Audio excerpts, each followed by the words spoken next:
আজকের কৃষক বন্ধু প্রকল্পের বড় একটি আপডেট উঠে এসেছে। কৃষক বন্ধু প্রকল্পের স্ট্যাটাসের ঘরে বড় একটি পরিবর্তন এসে গিয়েছে। আপনারা কৃষক বন্ধু প্রকল্পের স্ট্যাটাস যদি আপনারা চেক করে থাকেন তাহলে ইতিমধ্যেই কিন্তু আপনারা দেখতে পাবেন ট্রানজাকশন স্ট্যাটাসের ঘর কিন্তু বর্তমানে ফাঁকা রয়েছে। এই ঘরগুলোতে কিন্তু পরপর কিন্তু স্টেপ বাই স্টেপ কিন্তু লেখা চলে আসবে এবং কৃষক বন্ধু প্রকল্পের রবি মরশুমের টাকা পাওয়ার যে প্রক্রিয়া সেটাও কিন্তু শুরু হয়ে যাবে। এখন বর্তমানে ট্রানজাকশন স্ট্যাটাসের ঘর বর্তমানে কিন্তু ফাঁকা রয়েছে।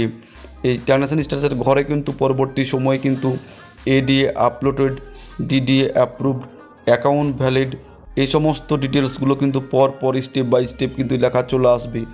যখনই আপনার এই ট্রানজাকশন স্ট্যাটাসের ঘরে কিন্তু আপনার অ্যাকাউন্ট ভ্যালিড অপশানটি চলে আসবে তখনই কিন্তু আপনারা কৃষক বন্ধু প্রকল্পের রবি মরশুমের টাকা কিন্তু পাওয়ার জন্য রেডি হয়ে যাবেন। তো আপনাদেরকে বলে রাখি, এখনও পর্যন্ত কিন্তু রাজ্য সরকারের তরফ থেকে কিন্তু কৃষক বন্ধু প্রকল্পের রবি মরশুমের টাকা পাওয়ার যে ডেট তারিখ সেটা কিন্তু এখনও পর্যন্ত ঘোষণা করা হয়নি। তবে আশা করা যাচ্ছে যে নভেম্বর থেকে ডিসেম্বর মাসের মধ্যেই কিন্তু কৃষক বন্ধু প্রকল্পের রবি মরশুমের টাকা দেওয়া কমপ্লিট করে দেওয়া হবে। আর ইতিমধ্যেই যারা কৃষক বন্ধু প্রকল্পে নতুন আবেদন করেছেন তাদেরগুলো কিন্তু একে একে কিন্তু এন্ট্রি হওয়া শুরু হয়ে গিয়েছে।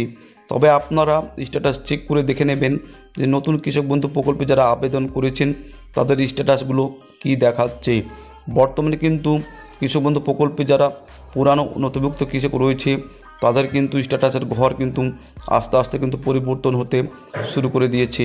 আপনাদের টাকা কিন্তু ব্যাংক অ্যাকাউন্টে সরাসরি কিন্তু নভেম্বর থেকে ডিসেম্বর মাসের মধ্যেই কিন্তু আপনাদেরকে টাকা দেওয়া হবে।